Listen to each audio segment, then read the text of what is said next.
하나님께서 주신 말씀 함께 보겠습니다.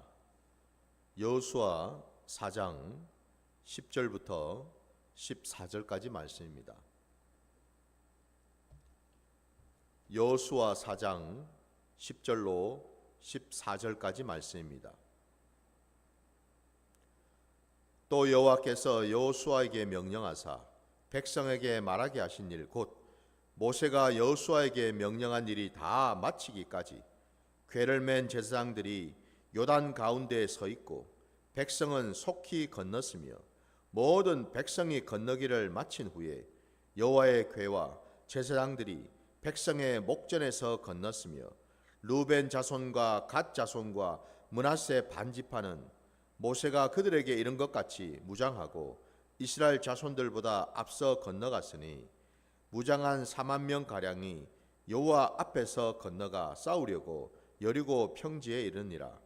그날에 여호와께서 모든 이스라엘의 목전에서 여호수아를 크게 하심에 그가 생존한 날 동안에 백성이 그를 두려워하기를 모세를 두려워하던 것 같이 하였더라.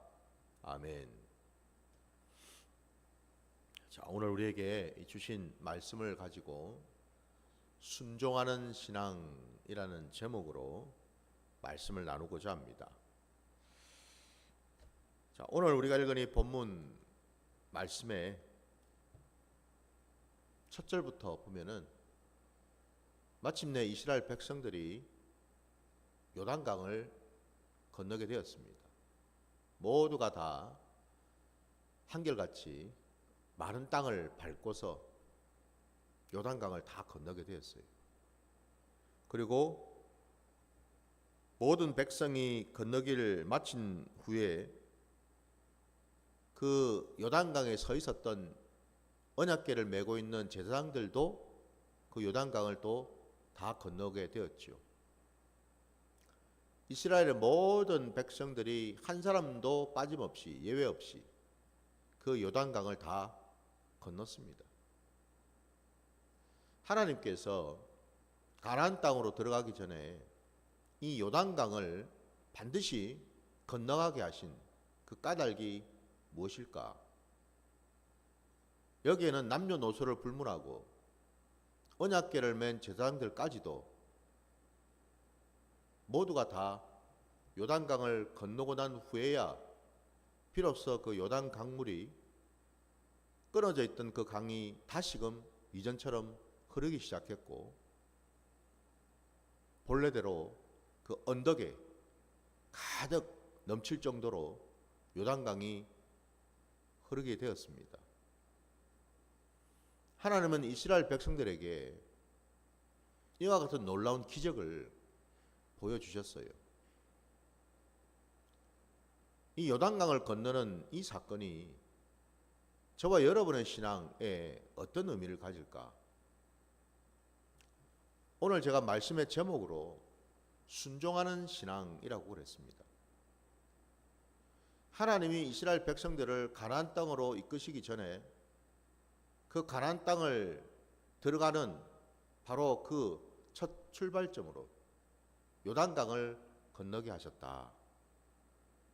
그것은 다름이 아니라 이 요단강은 여러분 순종의 강입니다. 제가 지난 시간에 이 요단강은 헤르몬 산으로부터 발원해 가지고 강이 이렇게 흘러내렸다고 되어 있죠. 그래서 그 요단강은 거룩한 강이요 은혜의 강이라고도 말씀드렸지만 오늘 제가 다시 한 번 더 요단강이 뭔가라고 할 때에 요단강은 순종의 강이다라고 말씀을 드릴 수 있어요. 왜냐하면 하나님은 이스라엘 모든 백성들이 가나안 땅으로 들어가기 전에 꼭 보시기를 원하는 것이 계셨는데 확인하기를 원하는 것이 계셨는데 그게 다름이 아니라 바로 순종이었습니다. 과연 이스라엘 백성들이 하나님 말씀대로 그러니까 여호수아에게 말씀하신 그대로 남녀노소를 불문하고 다 따르고 지키는지를 하나님은 보시기를 원하셨다라는 거예요. 저와 여러분의 신앙의 자리에서 하나님은 반드시 이처럼 저와 여러분이 하나님 말씀에 순종하는지 하지 않는지를 반드시 점검하신다라는 것. 어떤 일을 앞두고 아주 중대한 일, 하나님이 예비하시고 계획하신 그 일, 곧 그 일은 이제 뭐예요? 그 다음 단계로 넘어가는 일이에요. 그러니 참 중요하죠, 그죠? 그 중차대한 그 일을 행하시기 전에 반드시 하나님이 하시는 일은 우리의 중심이 말씀에 순종하는지 하지 않는지를 점검하신다라는 겁니다. 그래서 여러분, 우리 신앙의 자리에서 저와 여러분이 해야 될 일은 다른 게 아니에요. 요단강을 건너기 위해서 여러분, 하나님이 우리에게 배를 만들라고 말씀하신 적이 없습니다. 요단강을 건너기 위해서 수영 연습을 하라고 말씀하신 게 없습니다, 여러분.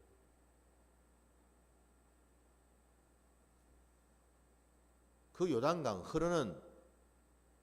넘쳐 흐르는 그 요단강은 여러분, 하나님이 하시고 우리에게 명령하신 것은 순종뿐이었다라는 거예요. 하나님 말씀 그대로만 지켜 행하면 나머지 모든 일은 하나님이 하신다라는 사실이죠. 그래서 이 땅을 살아가는 저와 여러분에게 우리 신앙에서 가장 핵심되고 중요한 것이 바로 순종하는 마음이죠. 순종하는 신앙이라는 거예요. 오늘 이 여호수아도 하나님 말씀에 순종을 했더니 오늘 말씀 끝자락 14절 말씀에 그날에 여호와께서 모든 이스라엘의 목전에서 여호수아를 크게 하시매 그가 생존한 날 동안에 백성이 그를 두려워하기를 모세를 두려워하던 것 같이 하였더라라고 말씀합니다. 우리가 아는 대로 여러분, 이스라엘 백성들의 그 첫 번째 지도자인 모세, 그 모세는 참 전무후무할 정도로 가장 하나님을 가까이 하며 하나님의 말씀을 받아서 이스라엘 백성들을 그 광야 그 40년 동안, 아니 애굽에서 광야로 인도해낼 것부터 시작해서 하나님 말씀대로 있는 그대로 순종했던 그런 자였죠. 하나님은 이스라엘 백성들에게 모세를 마치 하나님을 보는 것처럼 그런 모습으로 세우셨어요. 모두가 다 모세를 두려워했습니다. 왜? 모세가 큰 무슨 힘과 능력을 가지고 있어서 그렇습니까? 아니지요. 그 모세의 그 권위, 지도자로서의 그 권위가 어디로부터 나왔느냐? 하나님으로부터 나왔기 때문에 그렇죠. 모든 백성들이 보는 앞에서 하나님은 모세를 세우셨고 어느 누구도 모세의 그 권위에 도전하지 못하도록 하나님은 그때그때마다 일을 하셨습니다. 마치 그것처럼 오늘 이 두 번째 지도자로 세우신 이 여호수아에게도 하나님은 동일한 권위를 부어주셨다라는 거예요. 그러니 백성들이 두려워할 수밖에 없겠죠, 그죠? 여호수아에게 대적을 하고 지도자인 여호수아에게 여러분 원망하고 불평한다라는 것은 다름이 아니라 그를 지도자로 세우시고 그에게 권위를 주신 하나님을 대적하고 하나님에게 불평하고 원망하는 것이기 때문에 그렇죠. 이스라엘 백성들이 광야 그 40년 동안에 경험하고 깨달은 것이 바로 이거였어요. 하나님이 세우신 지도자, 하나님이 세우신 사람, 그 사람 뒤에는 반드시 하나님이 함께 하시기에 겉으로 보기에는 똑같은 사람이고 또 한편으로 보기에는 참 연약하고 부족한 것처럼 보여도 그 권위는 여러분 사람이 만든 권위가 스스로 만든 권위가 아니라 하나님이 세우신 직분이고 하나님이 세우신 권위이기에 반드시 순종해야 한다라는 거예요. 그걸 여러분 대적하는 순간 하나님의 질서와 하나님의 권위에 도전하는 것이기 때문에 하나님이 결코 그냥 두지 않겠죠. 그죠? 부디 여러분, 저와 여러분의 뒤에 하나님이 계시다라는 것을 깨달으시고 하나님이 말씀하시고 하나님이 세우신 그 모든 질서와 권위에 순종하시기를 주의 이름으로 축원합니다. 이게 중요해요, 여러분. 하나님은 목사를 세우셨어요, 교회에. 그 목사가 아무리 여러분, 목회자가 그 아무리 부족하고 형편없어 보이고 연약해 보여도 나보다도 그럼에도 불구하고 여러분 왜 그런 자를 여러분 앞에 목회자로 세웠겠습니까? 하나님께 순종하는 것을 배우라고요. 사람을 보라는 게 아니죠. 형편없고 부족한 것은 매일반이에요. 사람을 보지 말고 그를 세우신 하나님을 바라는 겁니다. 그래서 여러분 교회 안에도 가정에도 어디에도 그 질서를 지키는 것이 중요하다는 겁니다. 사모가 목사 위에 군림할 수가 없어요. 성도가 목사 위에 군림할 수가 없어요. 장로나 권사가 교회 그 어떤 중직자라도 목회자 위에 군림할 수는 없어요. 분명히 질서가 있다는 겁니다. 아내가 남편 위에 군림할 수는 없어요. 하나님은 가정을 세우셨고 그 가정에 질서를 주셨기 때문에 그 질서를 지키는 것이 순종하는 것이죠. 아무리 내 생각에는 아닌 것 같아도 내가 차라리 지도자가 되는 것 같아도 아니에요, 여러분. 하나님은 각자에게 맡기시고 허락하신 영역이 다 있다라는 겁니다. 그건 반드시 여러분 지켜야 한다는 거예요. 사람들이 그걸 오해할 때가 많습니다. 나랑 친하니까 가까우니까 내보다도 별로 능력도 재주도 없어 보이니까 쉽게 생각하고 쉽게 대하고 쉽게 말하고 쉽게 행동하는 경우가 많더라는 거예요. 안타깝게도 그게 바로 뭐예요? 자신이 망하는 길이다라는 겁니다. 그조차도 여러분 보여주시는 겁니다. 하나님께서. 어쩌면 여러분 여호수아보다도 더 능력이 출중하고 더 실력이 좋고 더 싸움을 잘하고 더 지혜로운 자도 이 이스라엘 백성들 가운데 있을 겁니다. 이스라엘 12지파 중에 여러분 여호수아보다도 더 나은 자가 없을까요? 있을 거예요. 그럼에도 불구하고 하나님은 여호수아를 세우셨다는 거예요. 이게 하나님의 뜻이라는 거예요. 이게 하나님의 주권이라는 거예요. 여기에 순종치 아니하고 반기를 든다? 대적을 한다? 그게 바로 죽는 일이죠. 우리 안에 아직도 이런 죄성들이 있습니다, 여러분. 그 죄성을 끊어내기 위해서 십자가에 못을 박아야죠, 그죠? 이게 중요합니다. 저와 여러분이 하나님 말씀에 순종하기 위해서 무엇을 해야 할까? 더더군다나 여러분, 목회자가 여러분, 단지 하나님으로부터 이 여호수아처럼 이런 지도자가 하나님으로부터 이런 권위만 그냥 받았을까요? 아니죠, 여러분. 하나님이 이런 권위를 주셨다라는 것은 그만큼 거기에 응당한 책임과 의무를 주셨다라는 겁니다. 그 책임과 의무를 그 지도자가 감당하지 않는다면 하나님은 또한 그 지도자를 그냥 두지 않으시겠죠, 그죠? 그 지도자는 다른 백성들보다도 더 엄중하고 큰 책임을 하나님은 물으시고 그를 더 엄중하게 징계하시겠죠, 그죠? 이 사실을 알아야 되는 거예요. 사람들은 겉만 봅니다. 아유, 저 사람이 높은 자리에 앉았네.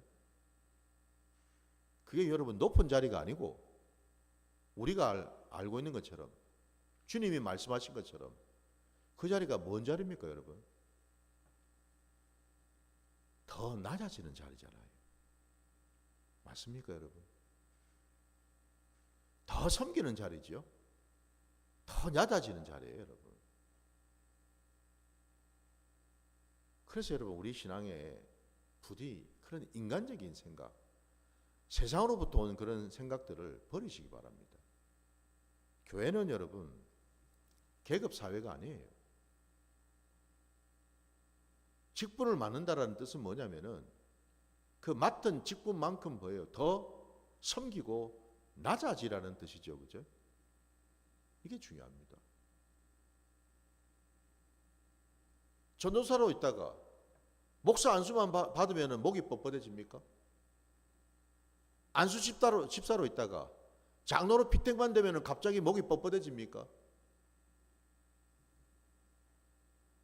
집사로 섬기다가 권사가 되면은 한순간에 그냥 없던 목이 그냥 생겨서 목이 뻣뻣해집니까? 그게 바로 잘못된 신앙이라는 거예요. 그런 직분을 주셨다는 것은 더 많은 책임과 더 많은 의무와 더 많은 순종의 자리에 가라고 주신 거죠. 이게 중요하다는 거예요. 그러면 여러분 우리는 어떻게 순종할 수 있을까요? 하나님이 세우신 그 질서 안에서도 가정 안에서 교회 안에서도 순종하지 못하면서 하나님 말씀에 순종이 될까요? 불가능한 일입니다. 내가 하나님 말씀은 순종하겠는데 사람 말은 내가 안 듣겠다? 불가능한 일이죠.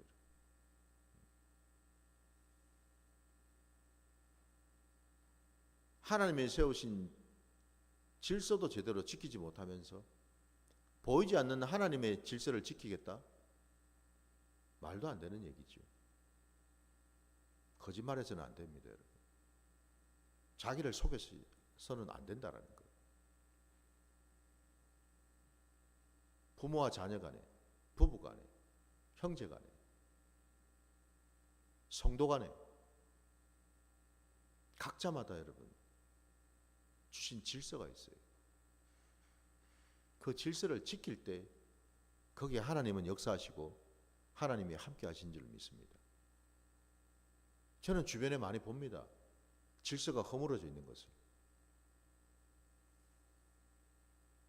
그거는 본인에게도 그렇고 그가 속해 있는 그곳에도 그렇고 여러분 불행입니다.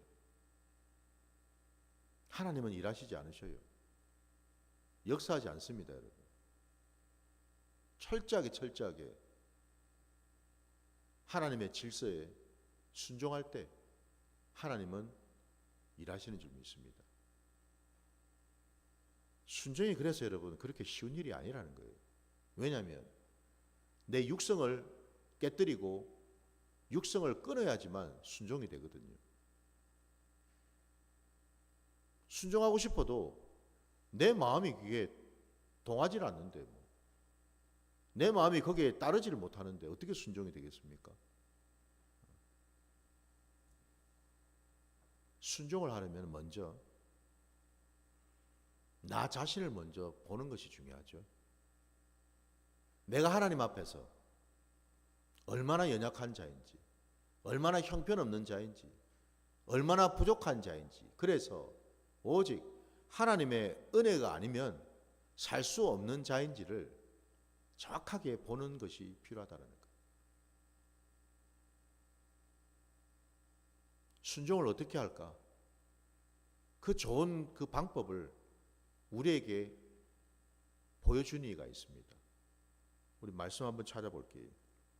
열왕기상 여러분 3장 9절로 가겠습니다. 열왕기상입니다. 3장 9절 말씀.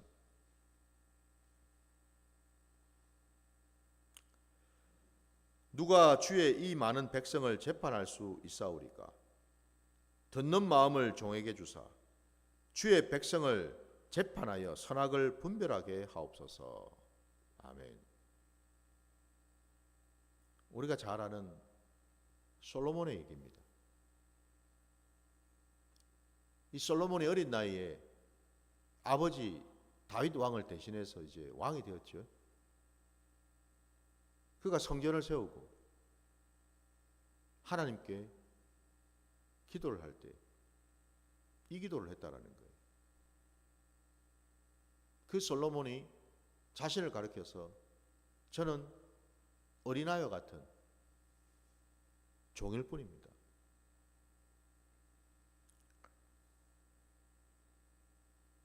하나님이 저를 세우셨고 또한 저와 함께하지 않는다면 저는 아무것도 할 수 없는 자입니다. 그러면서 이 솔로몬이 한 가지를 구했습니다. 그게 바로 방금 우리가 읽은 이 3장 9절에 나오는 듣는 마음입니다. 하나님 말씀에 순종을 하려면 여러분, 첫째는 먼저 내가 얼마나 연약하고 부족한 자인지를 고백하고 깨닫는 것이 중요합니다. 그래야지 들으려고 하겠죠, 그죠? 교만하니 왜 교만이겠습니까? 말을 듣지 않거든요. 하나님의 말씀도 주변의 사람의 말도 듣질 않아요, 여러분. 왜? 자기가 왕이니까. 자기가 대장이니까. 누구 말을 듣겠습니까? 자기 하고 싶은 대로 다 하고 싶지. 그래서 교만이 무섭다라는 겁니다. 자기 주제를 모르기 때문에 무서운 거예요. 하나님 앞에서 교만을 부리다가 죽임을 당할 수도 있음에도 불구하고 그 사실조차 모른다라는 거예요. 그래서 이 솔로몬이 비록 왕이 되었지만 그는 알았어요. 자신이 얼마나 연약한지를, 부족한지를, 어린아이와 같은지를. 그래서 하나님께 오직 한 가지, 듣는 마음을 구하였습니다. 순종을 하려면은 들어야 합니다, 여러분.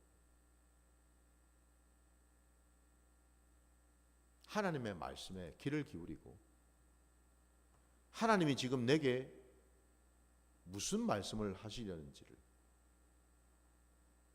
내가 어떻게 나아가야 되고 어떤 일을 해야 되는지를 귀를 기울여서 들어야 되겠죠, 그죠? 들어야지만 여러분 하나님께 여쭐 수가 있습니다. 한번 생각해 보세요, 여러분. 듣지 않는 자는요, 여쭐 수도 없습니다, 여러분. 그렇지 않겠습니까, 여러분? 들을 귀가 없는데 어떻게 여러분 하나님이 기뻐하시는 입술이 될 수가 있겠습니까? 순종을 하려면은 먼저는 내 생각을 내려놓고 내 감정을 내려놓고 내 계획과 내 뜻을 내려놓고 들어야 한다라는 거예요. 하나님의 음성을요, 말씀을요. 꼭 하나님의 직접적인 말씀이 아니라도 하나님은 여러분 우리를 위해서 다양한 경로로 다양한 방법으로 우리에게 찾아오시고 말씀하십니다. 때로는 내 주변에 있는 사람들의 입술을 통해서, 때로는 어떤 환경이나 상황을 통해서, 이런저런 경로를 통해서 하나님은 사랑하는 저와 여러분에게 분명히 말씀을 하시거든요. 그 말씀을 우리가 깨닫지를 못하고 듣지를 못한다는 것은 여러분, 지금 내가 뭐죠? 순종을 할 그런 어떤 준비가 안 돼 있다는 뜻이에요. 순종을 하려면은 여러분 들어야 되는데 맹목적으로 그냥 순종하겠습니다 하고 한다고 해가지고 순종이 되는 게 아니잖아요, 그죠? 아니 하나님은 지금 오른쪽으로 가라 그러는데 뭘 들어야지 갈 거 아닙니까? 그냥 가만히 있는다고 여러분 그냥 그게 순종입니까? 하나님 지금 잠잠히 있으라 그러는데 뭘 들어야지 있을 거 아니에요, 그죠? 그래서 여러분 순종이 되려면은 하나님의 말씀을 들을 수 있는 귀가 열려야 될 줄 믿습니다.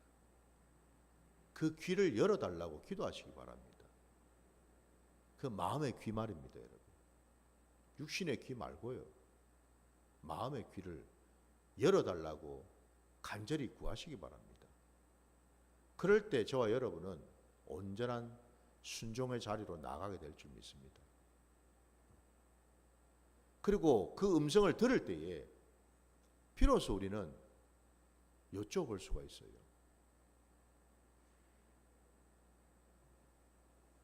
그게 바로 뭐예요? 하나님의 음성을 듣고 여쭙고 하는 이게 뭡니까 이게? 이게 여러분 신앙입니다. 이게 신앙이라고요. 우리가 지금껏 신앙생활을 어떻게 했을까요? 기머거리로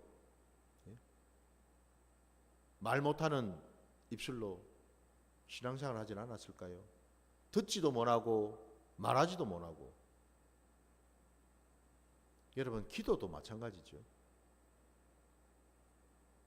내가 입을 열어가지고 아무리 여러분 떠들고 구한다 하더라도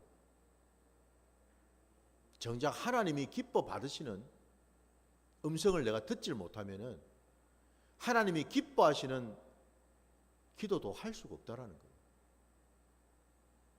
여전히 그냥 내가 원하는 대로 내 계획대로 내 뜻대로 아무리 여러분 떠들고 기도를 해본들 그 하나님이 받으시겠습니까?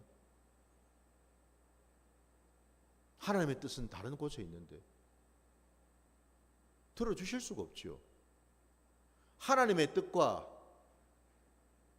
나의 순종이 마치 손바닥이 두 손을 쳤을 때 소리가 난 것처럼 합할 때 비로소 역사가 이루어지는 것 아니겠습니까, 여러분? 내가 아무리 여러분 오랜 시간을 떠든들 주님 말씀처럼 떠들어봐야 소용이 없습니다. 중요한 것은 하나님께 여쭙고 하나님께 무엇을 해야 될지 어디로 가야 될지 여쭐 때 비로소 하나님은 우리에게 원하는 것을 정확하게 들려주실 줄 믿습니다. 순종은 여러분 아무나 다 할 수 있으면 누군들 못하겠어요.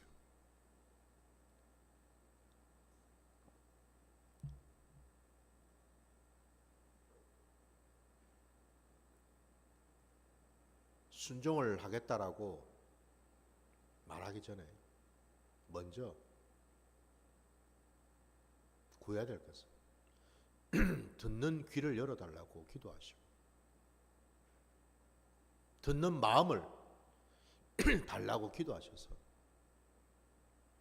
하나님이 지금 이 상황 속에서 뭘 하기를 원하시고 어떻게 할 때 하나님이 기뻐하시는지를 깨달으시는 저와 여러분이 되시기를 주의 이름으로 축원합니다. 자, 오늘 말씀 여기까지 드리고 주님 가르치신 기도로 예배를 마치겠습니다. 하늘에 계신 우리 아버지여, 이름이 거룩히 여김을 받으시오며 나라가 임하시오며 뜻이 하늘에서 이루어진 것 같이 땅에서도 이루어지이다. 오늘 우리에게 일용할 양식을 주시옵고 우리가 우리에게 죄 지은 자를 사하여 준 것 같이 우리 죄를 사하여 주시옵고 우리를 시험에 들게 하지 마시옵고 다만 악에서 구하시옵소서. 나라와 권세와 영광이 아버지께 영원히 있사옵나이다. 아멘.